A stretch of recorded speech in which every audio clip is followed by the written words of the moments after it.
None of the Washington Commanders rookies have taken an official NFL snap, but the rookie that hasn't even taken a practice NFL snap could turn out to be the most critical one besides Jayden Daniels 3 years from now. That and more on today's episode of Locked On Commanders.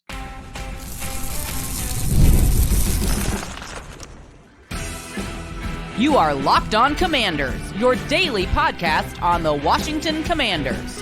Part of the Locked On Podcast Network, your team every day. And welcome into today's episode of Locked On Commanders, part of the Locked On Podcast Network, your team every day. I'm your host, David Harrison, credentialed member of the media covering the Washington Commanders for CommanderGameDay.com. And I'm here with you every Monday through Friday. Greatly appreciate you coming through today. Everydayers, greatly appreciate you coming through every day. Welcome back. This is your daily podcast covering the Washington Commanders. And if you haven't already, you can subscribe for free on YouTube or wherever you are listening to this episode, or both if you really want to. On today's episode, we're going to look back at the week here on Locked On Commanders. We're going to discuss the decision to remove Jason Wright as the team's president. A little bit of breaking news happening on Thursday. But first, the rookies reported to Ashburn, Virginia on Thursday and will have their first practice of the training camp period on Friday. So which one not named Jayden Daniels is the most important to success in years 1, 3, and 5?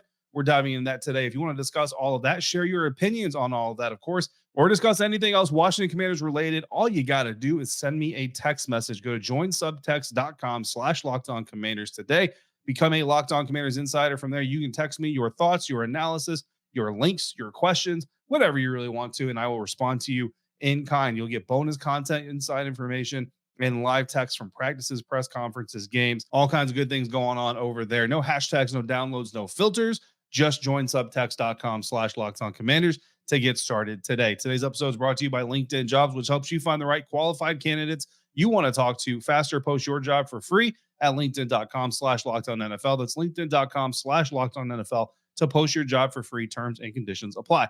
Washington Commanders rookies reported for training camp on Thursday, got their first practice or getting their first practice on Friday. And it kind of sparked an idea in my mind, kind of sparked a thought process in my mind. I actually had an insider ask me a question about which rookie, not named Jayden Daniels, is the most important for success this coming season. And I said, you know what? Let's talk about that on the show, but not only talk about it on the show. Let's also talk about 3 years from now. Let's also talk about 5 years from now. And to me, it's actually Johnny Newton, Jer'Zhan Newton, defensive tackle out of Illinois, who is the most critical rookie this year towards building success 3 years from now. So that, and I'm talking 2026. This is year 1, 2024, 2025, year 2, 2026, year 3. And then, of course, 27, 28 would be year 5. And we're going to start this conversation. Of course, I gave you the number 3 answer, but we're going to talk about the number 1, the year 1 answer. And of course, we're taking Jayden Daniels out of the equation here, right? Because if we're just looking at the rookie class, we're saying who's the most critical rookie to success 1 year, 3 years, 5 years from now, Jayden Daniels is obviously the answer. Like if the Washington Commanders are successful this year, Jayden Daniels likely going to have a lot of contributing to that success. Year 3, same thing. Jayden Daniels probably going to be a big contributor to that. And year 5, actually, year 5 is a little bit murky. Like technically, year 5, you might be in the second year of a first-round quarterback, right? You look at the Chicago Bears, and the Chicago Bears, 5 years from drafting Justin Fields, if they're successful, it actually might be with Caleb Williams, their latest first-round quarterback selection. So year 5 actually is not automatically a Jayden Daniels scenario, but you get the picture, right? Jayden Daniels is obviously going to be the ultimate answer for which rookie from this year's class is the most critical. And of course, this rookie class is arguably the most critical that this franchise has had in a decade or so. And I mean, might be hyperbolizing just a little bit there, but it's at least the most important or most critical draft class for Adam Peters, right? First year general manager. Obviously, your draft history has a lot to do with what your legacy is going to be. We talk about Ron Rivera, and not only do we talk about the struggles of the coaching staff and the ability to put talented players together, because this roster has had talented players on it, of course, but we also look at the draft history, right? His first draft pick, Chase Young, no 5th-year option picked up, ends up getting traded.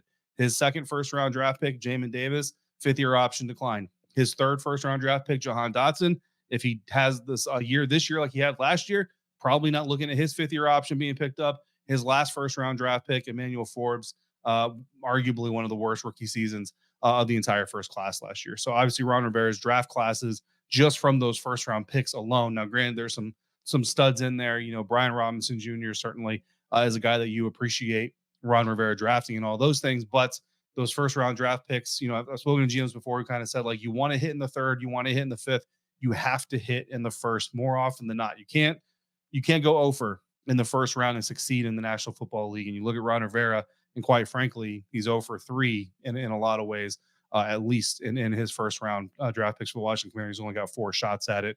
And Emmanuel Forbes, you could even call him over 4 if you already put the bus label on him there. So for Adam Peters, trying to go 1 for 1. Jayden Daniels, you want to make that successful. So obviously he's going to be a key there. But when you get to year 1, outside of Jayden Daniels, who is the most critical rookie from this year's draft class to year 1 success for the Washington Commanders?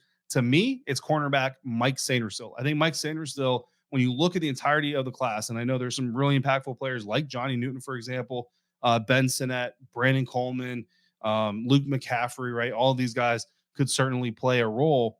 I think Mike Sainristil is really the one that's got to kind of be impactful in order for this team to have as much success as they want to have this season, because that slot cornerback position, we look at what they've done with Quan Martin. And right now, Quan Martin, I don't want to say he's exclusively played free safety, because I haven't honestly watched every single Quan Martin rep, because there's just a lot of reps going on out there. So I can't possibly do that. But I will say that pretty much every snap that I've seen Quan Martin take, or every rep I can remember Quan Martin taking in team drills at least, he's been at free safety. In order for Quan to stay at free safety, Mike Sainristil's got to lock down that nickel position, because if he doesn't lock down that nickel position, now you've got the question, do you move Quan Martin down to the slot?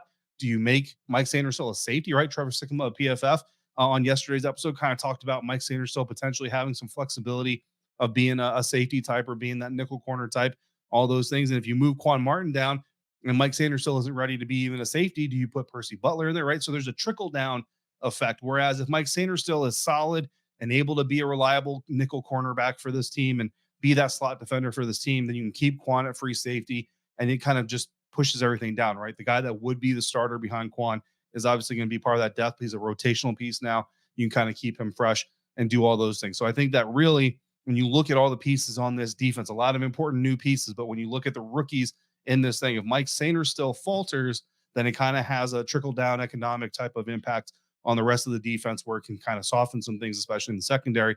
But if Mike Sainristil has a strong rookie campaign, then he can actually help elevate this team and become a force multiplier and allow the defense to focus in other areas of the field. So again, for me, the most critical rookie outside of Jayden Daniels to this team having year 1 success, Mike Sainristil, nickel corner out of Michigan. Year 3, I already told you, right? It's Jer'Zhan Newton, Johnny Newton, defensive tackle out of Illinois. I know he hasn't taken an NFL snap on the practice field or otherwise yet, but he's going to be an incredible part of this organization, because when you talk about rebuilding a franchise, we've heard Adam Peters say all the things we want to build through the draft, supplement through free agency. Well, you can't supplement through free agency if you don't have any money. So in order to have money, you need to be able to kind of rotate some of these younger contracts through and not have to be forced into re-signing older veterans for maybe more money than you want to. And I'm looking squarely at Jonathan Allen and Daron Payne. Johnny Newton in year 1, in year 2 even, you're kind of hoping maybe he just becomes part of a 3-headed monster, that these 3 guys really work together and create a dynamic force in Washington in the middle there to really start collapsing pockets. But when you get to the end of Jonathan Allen's contract, or when you get to the end of Daron Payne's contract, you really want to start looking at Johnny Newton as a potential starter who's going to step in while one of those veterans walks away. And obviously the first one whose contract is up is Jonathan Allen. So if Jonathan Allen's contract comes due, he's over 30 years old. Daron Payne still has years left on his deal. Johnny Newton steps in there. Now Daron Payne and Johnny Newton arguably are the starting duo in the middle of the defensive line, while Jonathan Allen maybe walks out. You're not spending all that money re-signing a veteran like Jonathan Allen. That leaves you cap space to be able to bring in other supplemental free agents, or maybe you take a big swing at another free agency who's maybe a little bit younger, a little bit more able to impact your team in a positive way right then in year 3. And then year 5, looking all the way down the line, if this team is going to be successful in year 1, successful in year 3, successful in year 5, I think success in year 5, Brandon Coleman, rookie offensive tackle, has got to be a part of that. And look, there were people who thought he was going to be a guard coming into the NFL. By year 5, maybe Brandon Coleman's a starting left tackle. Maybe he's a starting left guard. Maybe he's a starting right guard and Sam Cosmi's the right tackle. Maybe Brandon Coleman's the starting right tackle. Brandon Coleman can be anywhere on this offensive line, probably other than center. But if he is starting, if Brandon Coleman is starting, think about this. If you've got a 5th-year offensive lineman who is starting for your team 5 years after he got drafted, you have probably had the makings of a pretty solid offensive line group, right? So that's what kind of my reasoning behind it. Brandon Coleman is a starter for this team 5 years from now.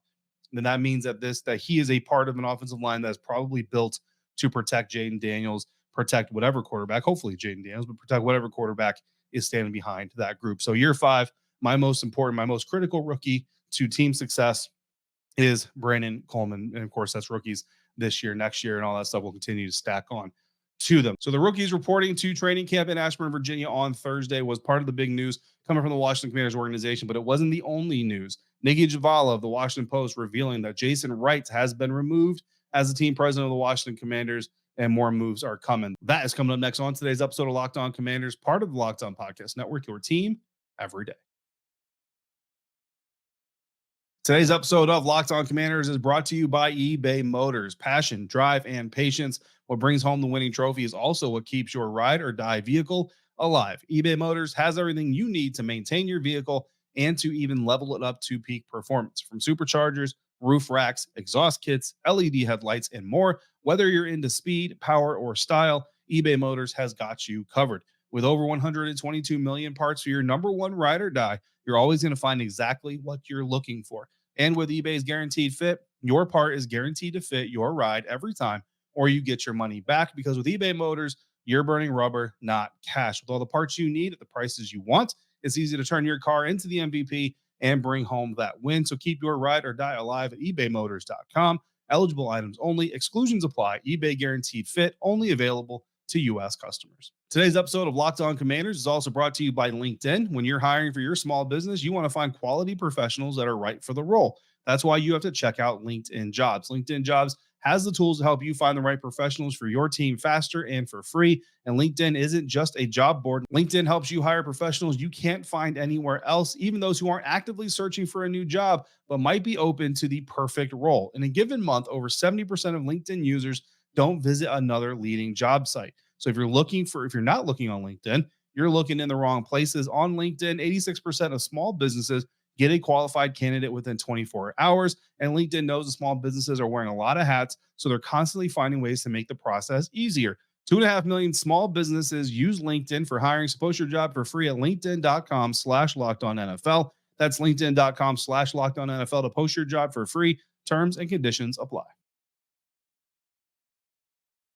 Jason Wright has been the team president of the Washington Commanders since 2020. He is the team president no more. That news coming out on Thursday. Thanks for making Locked On Commanders your first listener, first view today and every day. Every day, thanks for coming through every single day. Make sure you come back next week. We will kick off a whole new week. We've only got a few episodes left until we've got training camp content. We're going to go over some rankings. We're going to go over some projections. And of course, we are going to go over some fantasy football stuff. Yes, fantasy football insiders, I hear you. Don't worry. I got you. We will talk about some fantasy football stuff coming up before training camp kicks off on Wednesday. In the meantime, if you need more sports coverage, check out Locked On Sports Today. It is a free 24/7 sports training program for you every day to bring you the biggest stories in sports. Again, all streaming 24/7 on YouTube or the free Amazon Fire TV channels app, part of the Locked On Podcast Network, your team every day.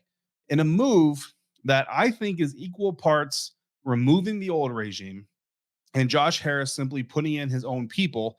Josh Harris, the managing partner of the ownership group that now owns the Washington Commanders, has made the decision to remove Jason Wright as the president of the Washington Commanders. That coming in a story from the Washington Post written by Nikki Javala and Mark Maskey, two reporters there for the Washington Post. Of course, Nikki on the Washington Commanders beat every single day, along with Sam Fortier. Mark Maskey certainly comes out there from time to time as well. But the article starts off saying, quote, Jason Wright, who became the face of the Washington Commanders' attempt to transform their workplace culture after being hired 4 years ago as the first black team president in NFL history, will move out of that role immediately and will depart the organization by the end of the upcoming season. Wright and Commanders owner Josh Harris said, end quote. And the important part there is by the end of the season, right? We're going to talk about this here in a little bit more in just a second, but this does not necessarily mean that Jason Wright will be with the team all year. And at the end of the year, will be removed. That was my initial understanding. But after reading the Washington Post initial report and then getting some clarification, it's basically a situation where at any point in time, Jason Wright can basically leave. But at the end of the day, you're really not going to see Jason Wright be at the forefront of what the Washington Commanders are doing. Like the article said, Jason Wright's going to assume the title of senior advisor immediately. So as of right now, his title is senior advisor. but he is going to maintain the responsibilities that he had as the team president. So his primary focus moving forward is going to be searching for the new stadium site, which I know is very exciting to all Commanders fans, and finding a new stadium naming rights partner. So old FedEx Field, now called Commanders Field, needs a new name. I don't know, Little Caesars Field, Domino's Field. Obviously, I like pizza. DiGiorno Field. I don't know, man. It's going to be something, but Jason Wright is going to work on that. In the meantime, Harris Blitzer Sports Entertainment, which is owned by the same people who own the Washington Commanders, will lead the search for the Commanders' next team president. Jason Wright, in a statement to the Washington Post, said, quote, "This feels like the right moment for me to explore my next leadership opportunity. I'm extremely grateful to my Commanders colleagues, our fans, and this community for all that we have accomplished these past 4 years. And I'm looking forward to the start of a very successful season for the Burgundy and Gold," end quote. So this is the most important part of understanding the clarity of this. If and when, and I do believe it'll be when, not if, Jason Wright finds a new job, the team is going to facilitate a rapid exit for him at that time so that he can pick up his duties with whatever new team he signs on with. Josh Harris said in a statement to the Washington Post, quote, "Jason has made a remarkable impact on the Commanders organization since he joined 4 years ago. He stepped in at a time of immense challenge and has led this organization through an incredible transformation that set that stage for everything that is to come. I'm extremely grateful to Jason for his partnership to me and the rest of the ownership group over the past year. His guidance has been invaluable and his leadership has helped reshape our culture," end quote. Jason Wright also recently interviewed for the Green Bay Packers chairman, president, and CEO position. He did not get that position. That hire went to someone internal. But basically, right around the time we all found out Jason Wright was going to interview for that position, the writing was pretty much on the wall, right? Jason Wright was going to be leaving this organization in one way, shape, or form. Wright's biggest task since joining the franchise in 2020 has been to improve workplace environment, which you all know. I don't got to recount everything, but the workplace environment, not good in 2020. And certainly there have been some things that happened since 2020 that actually at times made it worse, or at least made it a little bit harder to be proud of the organization, even though some of the things were things that happened before Jason Wright arrived that just got found out or got revealed after Jason Wright arrived. But bottom line, his job was to try to make working for the Washington Commanders more enjoyable than it was before. And certainly you could say, well, they really only had up to go from where they started, and that would be a little bit fair. But from everyone that I've talked to about previous work environment, current work environment, every single person to a person tells me that working for the Washington Commanders today is much better than when it was when Jason Wright arrived. And I think that is something that is worth stating and saying that, and worth mentioning that, of course, because Jason Wright has had a major impact. Wright also said in his statement to the Washington Post, quote, "I'm incredibly proud of what we have accomplished over the past 4 years. Together with an amazing team of professionals, we have taken this franchise through a period of immense challenge and uncertainty and have transformed it. We've set the table for an incredibly bright future under Josh's leadership. In particular, I look forward to helping the organization complete its new stadium deal," end quote. So hopefully a new stadium rights deal will be done before at least the beginning of the regular season, right? You'd like to open up the regular season with a naming partner. The full story on the news is up on the Washington Post website. So if you want to check that out, you can. Of course, just hear from Locked On Commanders. We wish Jason Wright nothing but the best. He's been great. Every opportunity I've had to talk to him. I don't think we've had him on the show since I've been on the show, but I've had multiple opportunities to just shake his hand, talk to him on the side. And he's always been a stand-up dude, and definitely wishing him the best wherever he ends up next. And I'm confident he will end up somewhere next. In other news, I'm also confident that Sam Hartman will not end up in the UFL, but he was drafted in the 9th round of the UFL draft by the Birmingham Stallions, who are, of course, the champions of the UFL. I say, of course, you might not actually know that, but Birmingham Stallions won the UFL championship this year. And quarterback Sam Hartman out of Notre Dame, current Washington Commanders quarterback, undrafted free agent quarterback, did get drafted. Now, the question was posed to me, does this mean that the Washington Commanders still have rights over him? And I will tell you this. Sam Hartman currently signed in the NFL, won a contract to the Washington Commanders. The Washington Commanders own his rights as an NFL player. If he decides he wants to go to the UFL, play for the Birmingham Stallions, compete for a starting job there, whatever it is that's going to be there, from a contractual standpoint, I believe, and I'm not an agent, so please take it with a major grain of salt, but I believe one of two things would have to happen. Basically, he would either leave to the UFL and stop obviously getting paid by the NFL, but the Washington Commanders could retain his rights, meaning that if Sam Hartman decided to leave the UFL, come back to the NFL, the Commanders would have his rights under this undrafted free agent contract unless they opted to terminate it or whatever. Or Sam could simply tell the Commanders, hey, I want to take this opportunity in the UFL. Can I please be released from my contract? They basically release him, let him go to the UFL.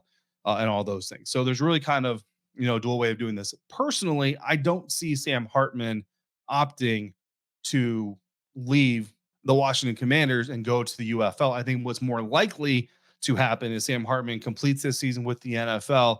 At the end of his NFL year, he goes to the UFL and maybe plays for the Birmingham Stallions, get some more rep, get some tape on, things like that. I think that's more likely to happen. The UFL season this year, the inaugural year, began on March 30th. So the NFL season obviously is over now. Again, if Sam Hartman is on a futures contract or something else like that with the Washington Commanders, then there would be some contractual things. Maybe the Washington Commanders could block that. I don't know if they necessarily would, but could, or he could just opt to not sign a contract with the NFL March 30th, go play for the Birmingham Stallions, try to ball out, try to do some good things for them, and then maybe get a better NFL contract after the season.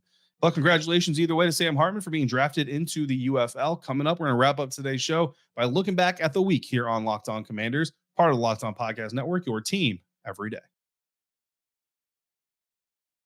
And we're going to do that today thanks to this show being sponsored by BetterHelp. If you're like a lot of other people, you might compare your life to the life of others from time to time. Social media may play a part in that, and wishing your life looked like someone else's can prevent you from seeing the positives in your own life. Comparison is the thief of joy, and it's easy to fall into the trap of envying other people's lives. Well, therapy can help you focus on what you want instead of what others have, so you can start living your best life. It's also helpful for learning positive coping skills, how to set boundaries, and empowers you to be the best version of yourself. And it isn't just for those who've experienced major trauma. In fact, if you think parts of your life are not as satisfying as they should be, having a disinterested third party who sees your life from the outside looking in can really sometimes help give you that aerial look of your life, help you find areas that are better than you thought, but also help you find ways to improve areas that you want to focus on. Stop comparing, start focusing with BetterHelp. Visit BetterHelp.com/lockedon today to get 10% off your first month. That's BetterHelp, HELP.com/lockedon.